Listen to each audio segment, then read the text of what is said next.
The morning they announced Brent as VP, I was already in the parking garage. I'd gotten there 20 minutes early, same as always. I read the email sitting in my truck, engine off, phone screen bright in the dark. I sat there for another 12 minutes, not because I was upset, because I needed to think through what I was going to do next. My name is Arthur Nolan.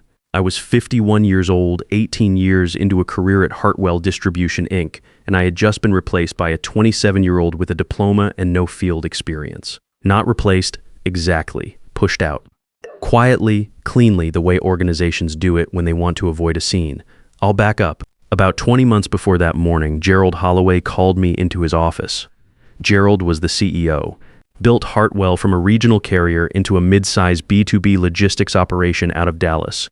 Good instincts on the business side, less good at saying no to family. He gestured at a kid standing near the window.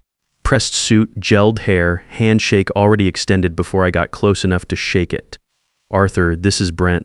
My nephew just wrapped up his MBA. He's going to shadow you, learn how things actually work here. Brent smiled like he'd already been told he was going to do great. Big fan of logistics, he said. I said, happy to help.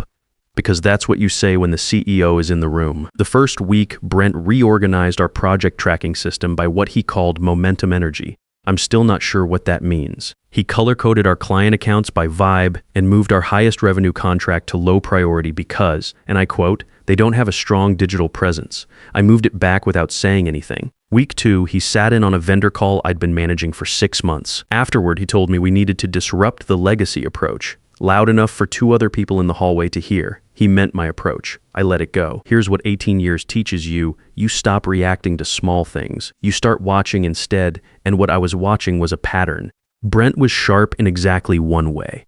He was very good at being seen. He knew how to walk into a room and fill it. Knew how to take your idea, wait 10 minutes, then say it back to the group slightly louder, like it had just occurred to him. Knew which emails to copy Gerald on. What he didn't know was the work. So I taught him, not out of naivety. I taught him because I believed what most people in my position believe. If he rises, I rise with him. I put him there. Gerald knows that. My colleague Diane Pruitt pulled me aside after a board presentation where I'd spent 3 weeks building the material and Brent had spent 45 minutes delivering it. Arthur, she said, you know you just made him look like the expert. He reflects on me, I said. If he does well, so do I. She looked at me the way people look at someone who just said something they're going to regret later. She was right. Around month 8, I noticed the emails getting thinner.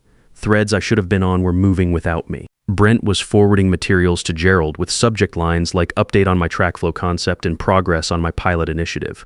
TrackFlow was mine. I'd spent 11 months building it. It was a real-time route optimization framework for our distribution network, the kind of thing that takes actual field time to get right.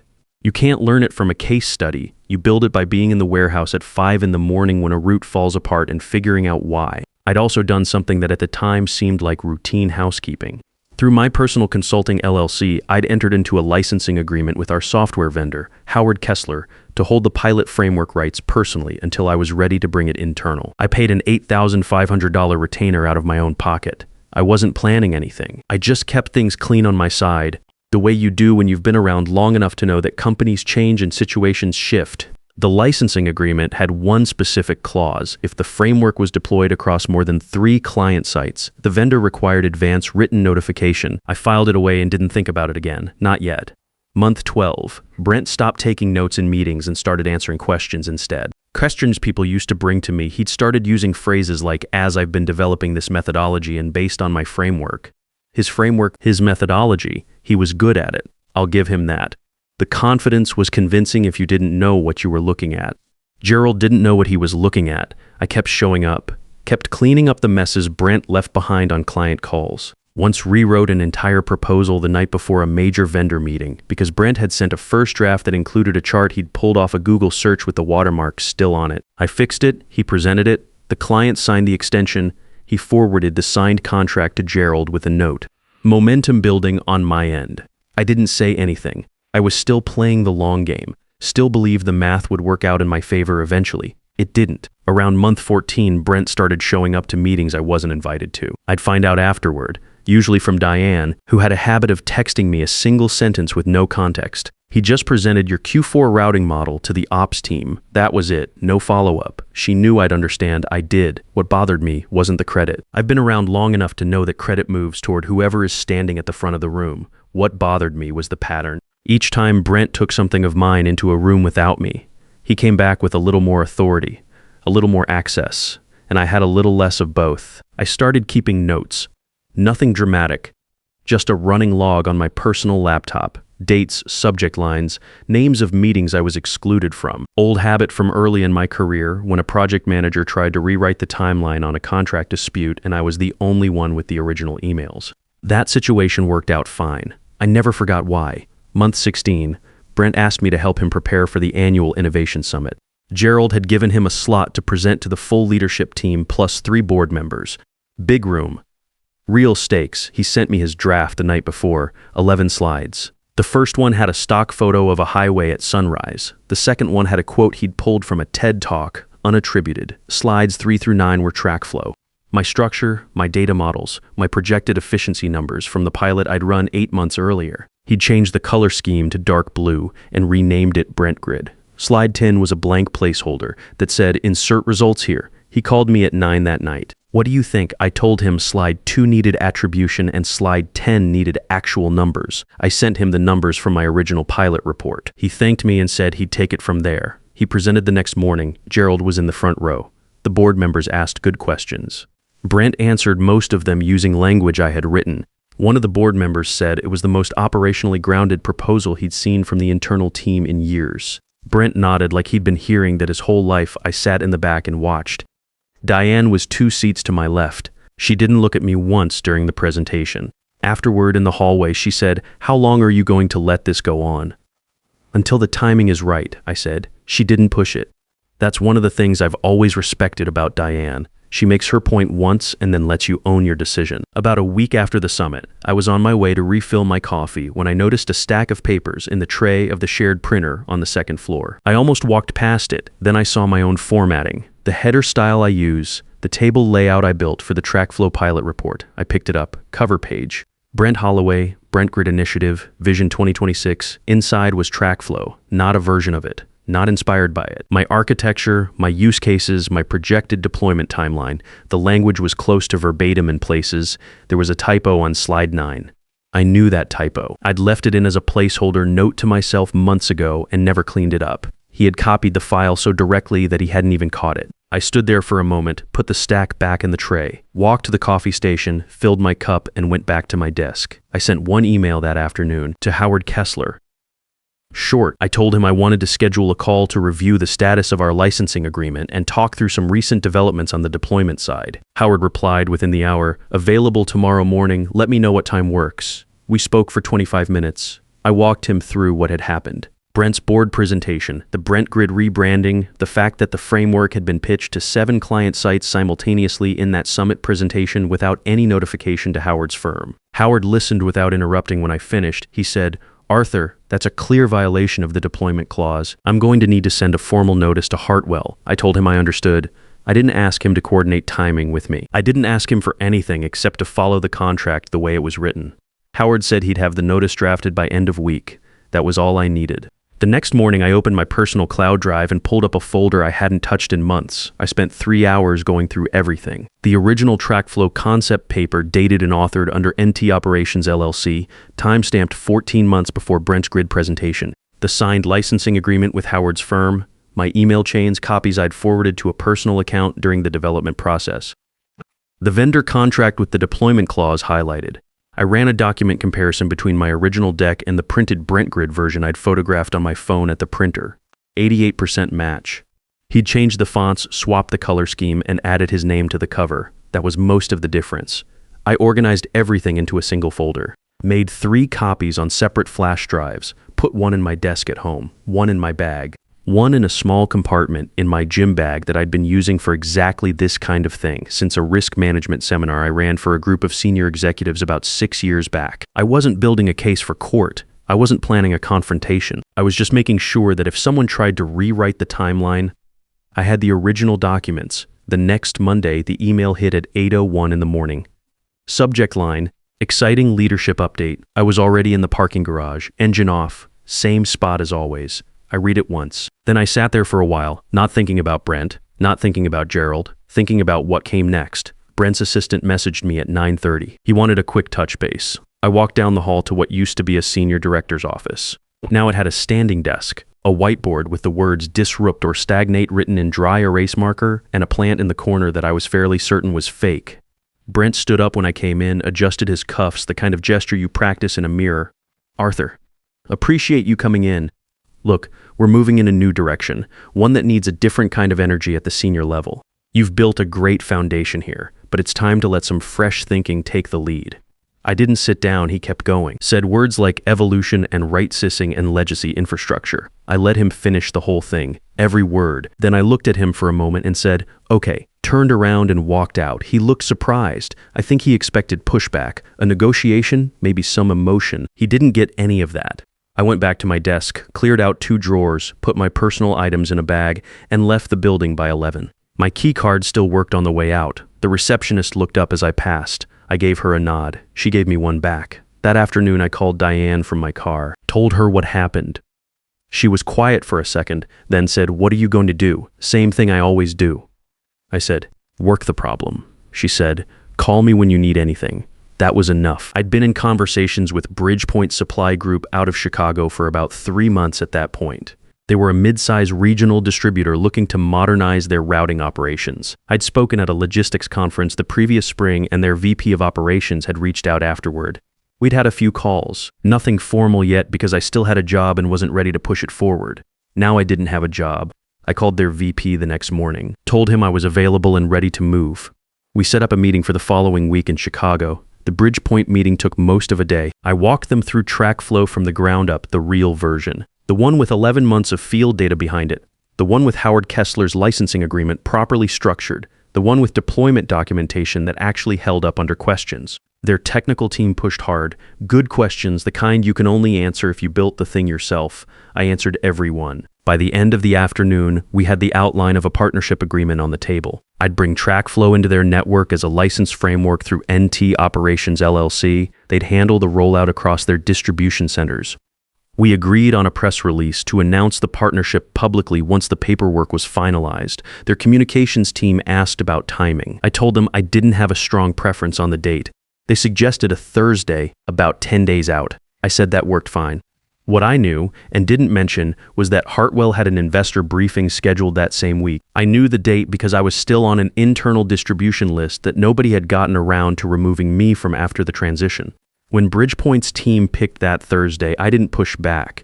I didn't suggest it either. It was their call. I just didn't ask them to change it. Howard's formal notice landed at Hartwell's legal department 2 days before the press release went out. I didn't know the exact timing of that. Howard sent it when he said he would, according to the contract terms on his own schedule. I wasn't coordinating with him. I'd asked him to follow the agreement. He did. The press release went out at 9:07 on a Thursday morning. Bridgepoint Supply Group announces real-time distribution optimization partnership powered by TrackFlow, developed by industry veteran Arthur Nolan. I was in my kitchen when it hit. Cup of coffee, no drama. My phone started moving about 8 minutes later. Diane sent me a screenshot and one word: finally. A former client sent a congratulations note. 2 people from the industry conference forwarded the release with short notes attached. Standard stuff. What was happening at Hartwell at that same moment was not standard. From what I pieced together later, Brent saw the release before most people in the building had gotten through their morning email. He went directly to the legal department and told them Arthur had stolen company intellectual property and handed it to a competitor. He used words like sabotage and breach of fiduciary duty. He was loud enough that people in adjacent offices could hear him through the wall. Legal had already seen Howard's notice. They were not in the mood for Brent's version of events. The questions that came back at Brent were straightforward. Who approved the Brent Grid deployment across 7 client sites? Who reviewed the vendor agreement before the board presentation? Why had an externally licensed framework been presented to the board as an internal innovation without clearing it through legal first? Brent didn't have clean answers to any of those. Gerald called a meeting with legal that afternoon. From what I heard later through Diane, the conversation was short and the tone was flat. Gerald had built Hartwell over 22 years. He understood liability. He understood what it meant to have a licensing dispute surface the same morning as an investor briefing. He understood that the board had been shown a framework as Hartwell's own that was on paper. owned by a former employee's LLC and covered by an active vendor agreement that nobody at Hartwell had reviewed. That's not a personnel problem. That's an exposure problem. Gerald sat in his office with the door closed for most of that afternoon. Brent had tried to call it momentum. Gerald was now looking at what it had actually cost. 3 weeks after the press release, I got a message from Lorraine, Gerald's executive assistant. Gerald was requesting a meeting. The calendar invite had 2 names on it, Gerald Holloway, and mine listed as Arthur Nolan, external partner, Bridgepoint Supply Group. Lorraine told me later that Brent had stared at that invite on his screen for a long time before he accepted it. I arrived at Hartwell on a Tuesday morning. Different feeling walking in without a badge on my belt. I signed in at the front desk as a visitor. The receptionist printed me a temporary pass. I clipped it to my jacket pocket and took the elevator up. Conference room Delta. Gerald was already there when I walked in. He stood and shook my hand. Firm, brief, no extra words. I respected that about him, even after everything. Brent came in 2 minutes later. He looked like he hadn't been sleeping well, tie not quite straight. The usual ease was gone. He sat down across from me and didn't say anything. Gerald opened a folder on the table in front of him. I recognized it. It was a printed copy of the comparison document I had left with Hartwell's legal team the week prior side by side. My original track flow concept paper and Brent grid presentation, flagged sections, highlighted language, the deployment clause from Howard's contract paperclip to the back.